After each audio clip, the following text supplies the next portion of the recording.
संजय जी। राधे राधे। राधे राधे महाराज जी।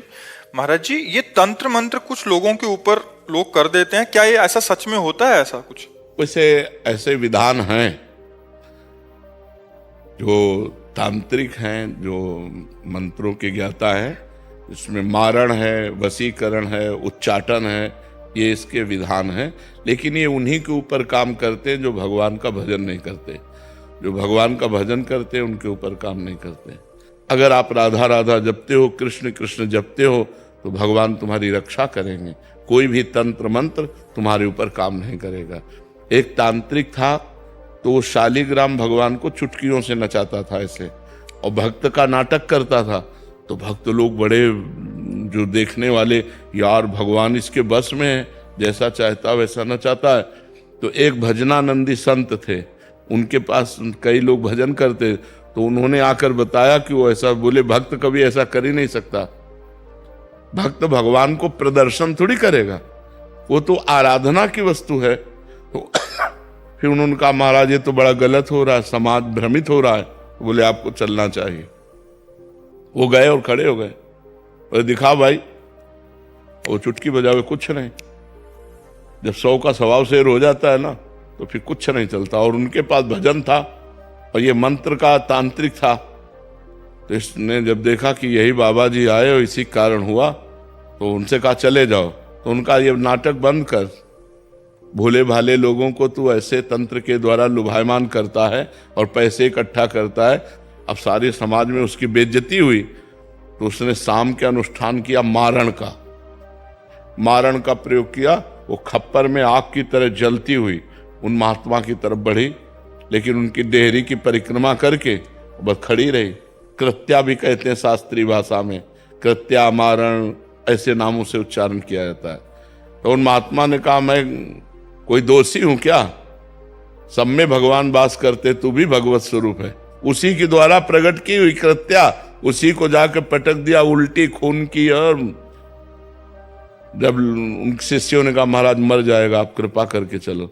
बस राम राम राम राम राम, खत्म कृत्या।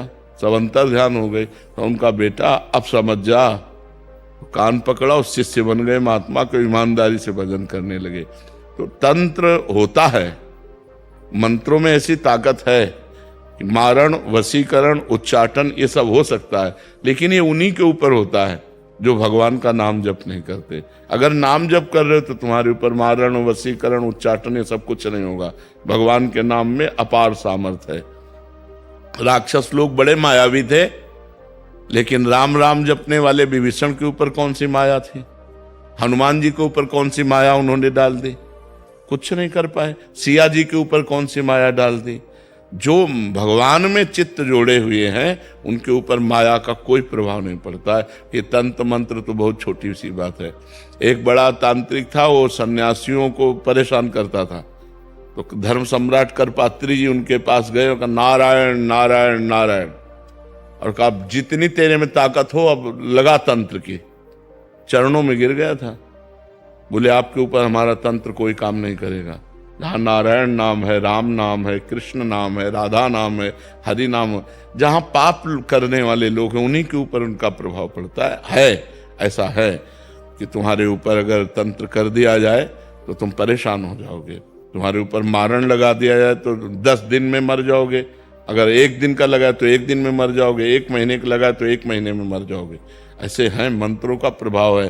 पर वो अच्छे से अनुष्ठान करेगा तब आपके ऊपर प्रभाव पड़ेगा। महाराज जी, जिनके ऊपर ऐसा हो गया है, उनके परिवार वालों को लगता है कि इसके ऊपर हो गया, तो अब वो क्या करें? भगवान का नाम कीर्तन घर में करवावें और भगवान की कथा, भगवान का नाम जप करें, सब ठीक हो जाएगा। को अलग से संकल्प करना पड़ेगा या ऐसे ही हो जाएगा? ऐसे ही शुरू कर दे। ऐसे 1 घंटा नाम कीर्तन करवावे, नाम जप करे, भगवान की कथा, भगवान शालिग्राम विराजमान कर ले।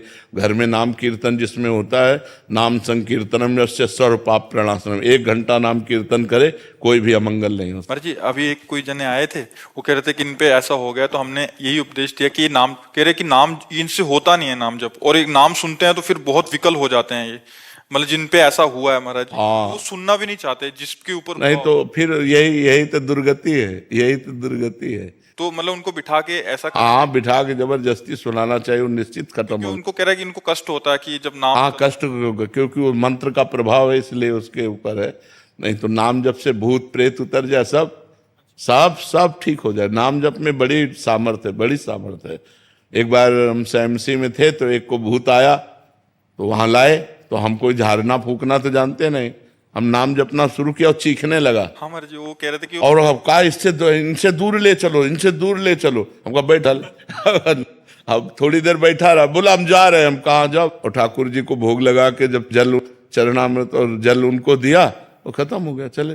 ये अपवित्र आत्माएं होती हैं, अपवित्र जगह प्रवेश करती। पवित्र हम स्मशान में घूमे, कभी हमें भूत प्रेत कहीं कुछ नहीं। गंगा किनारे 20 साल रहे, गंगा किनारे ही रहे, कभी कोई ऐसा नहीं। तो नाम जप करो भगवान के नाम में, बड़ी भूत पिशाच निकट नहीं आवे। और बहुत सिद्ध है, गोस्वामी जी ने सिद्ध अवस्था में, तुलसीदास जी ने यह लिखा है हनुमान चालीसा। हाँ, भूत पिशाच निकट नहीं आवे, महावीर जब नाम नासय रोग, हरे सब पीरा, जप निरंतर हनुमत। हाँ, जपत निरंतर हनुमत भी है। हाँ, ये बात समझ लेंगे। महाराज जी, ज्योतिषी में विश्वास करना चाहिए कि ज्योतिष शास्त्र है। परीक्षित जी जन्म लिए थे तो जन्म से लेकर मृत्यु तक का निकाल दिया था उन्होंने, कि इनको तक्षक सर्प काटेगा, पूरा मृत्यु तक निकाल दिया था। पर ज्योतिष शास्त्र का ज्ञान हो तो ज्योतिष शास्त्र सत्य है, क्योंकि ज्योतिष शास्त्र है, कोई उसमें ऐसा नहीं। पर ज्योतिष शास्त्र का सत्य ज्ञान होना चाहिए। मतलब किसी को गलत उपदेश दे करके और उसको भयावह परिस्थिति में करके अर्थ लेने की वासना ना हो, और ज्योतिष शास्त्र का ज्ञान हो तो सही सटीक जन्म से मरण तक का हिसाब बता देगा। जन्म से मरण तक? हाँ, जन्म तक जिससे मरण तक का हिसाब बता देगा। ज्योतिष शास्त्र सत्य है, इसमें कोई संशय नहीं है।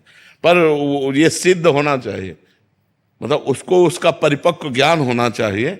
ज्योतिष शास्त्र ऐसे ऐसे विचार करने वाले, जैसे तुम्हारी भैंस खो गई और वो आपका विचार किए तो आपको बता देंगे कि आपके गांव में दक्षिण कोने में 3 घर के बाद वो बंधी हुई है, वो चले जाओ, उठा खोल लाओ। ऐसा है ज्योतिष ज्ञान। सब मतलब ऐसा नहीं, भगवान ने सब शास्त्रों की रचना की, पर उसका सम्यक ज्ञान होना चाहिए। सम्यक ज्ञान होने से ही उसको जैसे हम किसी शास्त्र के अनुमानता, तुम्हारी जी सिद्धि, जैसे किसी के मन की बात पढ़ लेना, या हाँ, ये भी सिद्धियां हैं, ये भी सिद्धियां। ये स्वतः अंदर आ जाती। हाँ, अगर हम वो मंत्र सिद्ध किए हुए हैं तो आप जो ये, अच्छा आपका ये नाम है, आप अमुक जगह से आ रहे हैं, आप ये सोच कर आ रहे हैं, तो आपके होश उड़ जाएंगे। पर इन सब सिद्धियों को प्राप्त करने वाला भगवान को नहीं प्राप्त कर सकता। इसलिए कभी भगवान को प्राप्त करने वाले में आप कोई सिद्धि नहीं देखेंगे। ये सब शांत एकदम साधारण पुरुष, वो सब रिद्धि सिद्धि पेरे बहुआई, बुद्धि लोभ दिखावे भाई, होए बुद्धि जो परम सयानी, चिंतन चितई न अनहित जानी। वो अनहित कर देंगे, वो भगवत प्राप्ति नहीं होने देंगी। इसीलिए जो सिद्ध संत होते हैं वो भगवान के प्रेम में डूबते हैं, इन सिद्धियों के चक्कर में नहीं पड़ते हैं।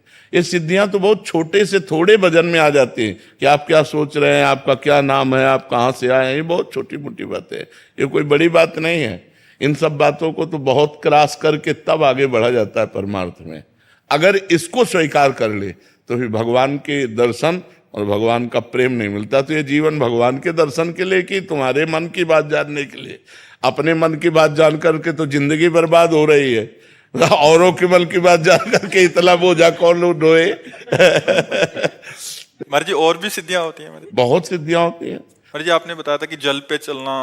हाँ, जल को स्तंभित करके चलना, पहाड़ में भी प्रवेश कर जाना, एक ही समय में कई जगह उपस्थित हो जाना, एक ही ये बड़ी सिद्धियां हैं। एक ही समय में कई जगह उपस्थित हो जाना, बहुत दूर की बात सुन लेना, तुम्हारे मन की बात जान लेना, कहाँ कौन सा धन गड़ा है, इन सब बातों को जान लेना। तो है तो सब मायाकृत ही, परमात्मकृत थोड़ी है। ऐसे किया और रुपए के सिक्के चांदी के गिर रहे हैं, ढेर के ढेर, ये सबने देखे सिद्धियां। ऐसे कर दिया और पूछा तुमसे कि कौन सी सुगंध चाहिए, मान लो आपने कहा केवड़ा, ऐसे कर दिया पूरा वातावरण केवड़ा का, बिना छिड़के। तुरंत दूसरे ने कहा हमको मोगरा, तो मोगरा। ऐसी सिद्धियां बहुत से हमने देखे संतों की सिद्धियां, पर उससे भगवत प्राप्ति नहीं होती।